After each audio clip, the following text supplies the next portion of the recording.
So I'm going to talk today about diminutive polyps. So these are the polyps 1 to 5 millimeters in size, and in particular looking at a resect and discard strategy. And the question that I've been asked to talk about is whether this will lead to the demise of histology. So we'll start by thinking about what is a resect and discard strategy, what's the pressures on histopathology services, the national screening rollout of optical diagnosis with a resect and discard strategy, future avenues that could potentially expand this impact before concluding. So what's optical diagnosis with a resect and discard strategy? So traditionally, histopathology has been seen as the gold standard for polyp diagnosis for all diminutive colorectal polyps, except for hyperplastic appearing rectosigmoid polyps, where it's widely accepted that these can be diagnosed and left in place. Real-time optical diagnosis is possible because of image-enhancing technologies like narrowband imaging, which you can see on the right, as well as validated polyp classification systems like the NICE classification. Optical diagnosis offers the potential to avoid histological assessment with a resect and discard strategy, which involves optically diagnosing polyps with high confidence, photodocumenting the polyps, and discarding them rather than sending them to histology. And this is important because our histopathology services are under immense pressure. This report was from 2018 from the Royal College of Pathologists and showed that 97% of histopathology services in the UK have insufficient staff to meet the current workload. And if we think about the volume of work, even from bowel cancer screening from the last annual report, 170,000 polyps were sent for histopathological assessment. And if we were able to resect and discard the diminutive polyps within that, potentially 130,000 histopathological assessments of polyps could potentially be avoided. We also have to think about rising demand in pathology. The Cancer Research UK have published a report recently showing that there's going to be a 1/3 increase in new cancer diagnoses by 2040. And it's expected by 2040 that for the first time ever, the number of new cancer diagnoses will exceed 500,000 a year. So the demand for pathology is going to continue to rise. So as well as economic advantages as a consequence of this, in the US there's been studies showing $1 billion of savings with a resect and discard strategy. There's also less patient anxiety because you give an instant result to patients. The more accurate examinations, and it's greener. For every 3 histopathology pots that are not being sent, it's the equivalent to saving 2 miles driving in a petrol car. So how good do we actually need to be in order to implement this? Well, the American Society of Gastrointestinal Endoscopy set 2 performance thresholds. The first is a negative predictive value of 90% or more to leave suspected rectosigmoid hyperplastic diminutive polyps in place, and that's already widely practiced. The second is a 90% or greater agreement in the post-polypectomy surveillance intervals compared to histology in order to resect and discard diminutive polyps. And that's really been the main focus of the discard-free study, which was building on previous research looking at optical diagnosis with a resect and discard strategy. This was a prospective feasibility study which was focused on a bowel cancer screening unit setting and ran over almost 2 years in a fit positive screening setting. And this looked at a pre-study training phase where 8 screening colonoscopists undertook a validated optical diagnosis training module. The study itself involved real-time optical diagnosis with active feedback, and there was a root cause analysis of all optical diagnosis errors to try and understand causation. Histology was the reference standard throughout, and a quality assurance process was evaluated for the first time in this setting. The key thing is, was the PIVI threshold achieved? And we can see in this table here that with a diminutive optical diagnosis strategy, with the British, European and US guidelines, that 90% threshold of surveillance interval concordance was surpassed.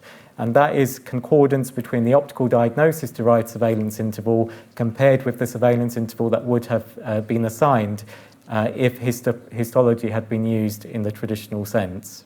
With a less than 10mm optical diagnosis strategy, with the British and European guidelines, that 90% PIVI threshold was achieved, but with the US guidelines, it didn't quite reach that. In terms of the economics of this, we did an economic analysis that extrapolated to the English bowel cancer screening level within at a national level, and what this showed is that there are substantial cost savings in the region of around £5 million a year, and even after the cost of a quality assurance process, the benefits to the NHS from an economic perspective would be substantial. And this is a very conservative estimate because it doesn't take into account the reduced need for histopathology services. And so we looked at the impact on histopathology in more detail, and at a national level, for a diminutive polyp optical diagnosis approach, there'll be a reduction in the assessment time for diminutive polyps by 72%, which is the equivalent of 3,640 working days for histopathology consultant, with an estimated saving of more than £1 million. So there are substantial histopathology time and cost savings that could relieve the pressure on our stretched histopathology services. And this slide just summarises some of the key findings from Discard 3, which basically showed that optical diagnosis with a resect and discard strategy is feasible, it's safe, it has economic advantages, and we also explored the causes of optical diagnosis error.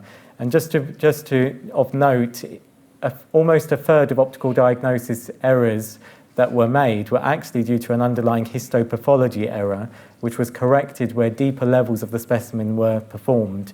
So it just shows that although histopathology is seen as the gold standard, there is some advantage of using an optical diagnosis approach from this perspective.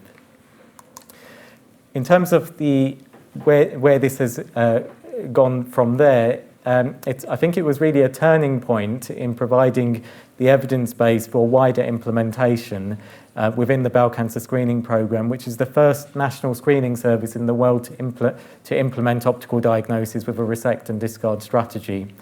This involves screening colonoscopists undertaking an accreditation in optical diagnosis with a quality assurance process in place.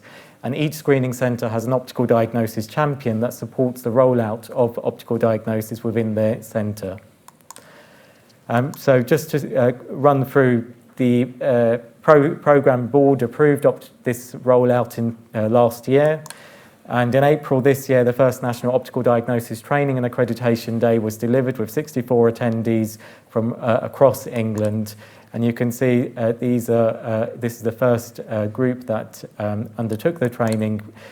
And in May this year, the first polyp was resected and discarded in England by Dr. Stephen Hearing, and this is his team in Derby. And only recently, in September this year, we had the second National Training Day in Optical Diagnosis, and the plan is that there will be additional training sessions so that by 2027, the goal is that all screening colonoscopists that have at least a year's experience in screening colonoscopy will have completed their optical diagnosis accreditation. The accreditation process involves two key parts: a provisional accreditation where endoscopists complete a training module exploring the principles of optical diagnosis with a pre- and post-test of 120 polyps.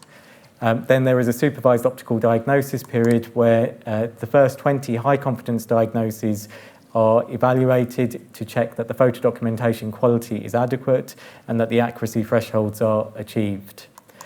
If those two criteria are met, then that's full accreditation is achieved and the endoscopist is accredited to perform optical diagnosis within screening. And then there is a re-accreditation process which will be every 2 years. It's a short re-accreditation just to make sure that competencies are maintained.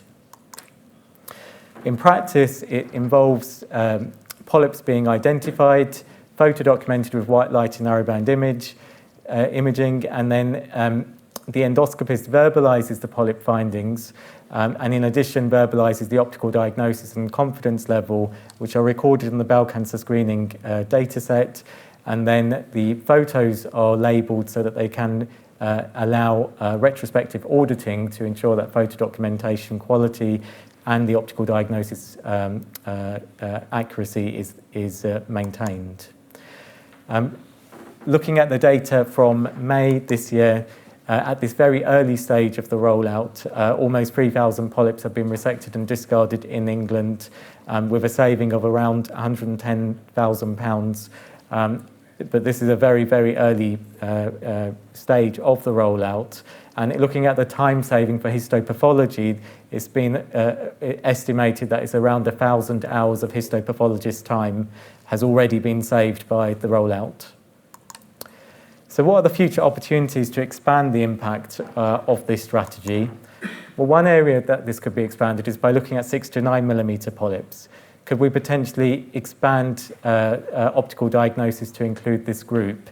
I mean, the discard-free study did show that up to 10 millimeter polyps, the PV threshold is achieved with the British and European guidelines.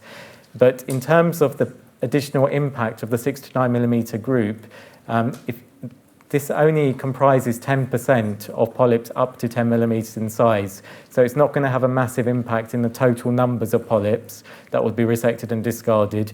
But also there is that slight increased risk of high-risk features as you increase the size of polyps. The other opportunity is to expand the rollout beyond screening using a similar accreditation and quality assurance process. And I think this is a major opportunity. If we look at the endoscopy census that was published this year for 2022 data, within screening, 80,000 colonoscopies are performed annually. Outside screening, it's around 800,000. So 10 times the number of colonoscopies are performed outside a screening setting. So there's a major opportunity outside screening. How might AI impact histopathology services and the rollout of Resect and Discard? CADEX is the AI characterization systems that are used in real time during endoscopy, which tell you the type of polyp using AI. There's been many studies looking at this already, and this meta-analysis that was published this year looked at 11 studies with 7,400 diminutive polyps and showed that at present, CADEX does not provide additional benefit or harm for resect and discard strategy. So although AI potentially could have roles in the future in terms of training, in terms of upskilling, and potentially in quality assuring the process, at the moment, the evidence is not there. Digital pathology is a huge opportunity, and there are many centres that are already using digital pathology services, which involves pathology slides being scanned in so that the specimens can be reported electronically.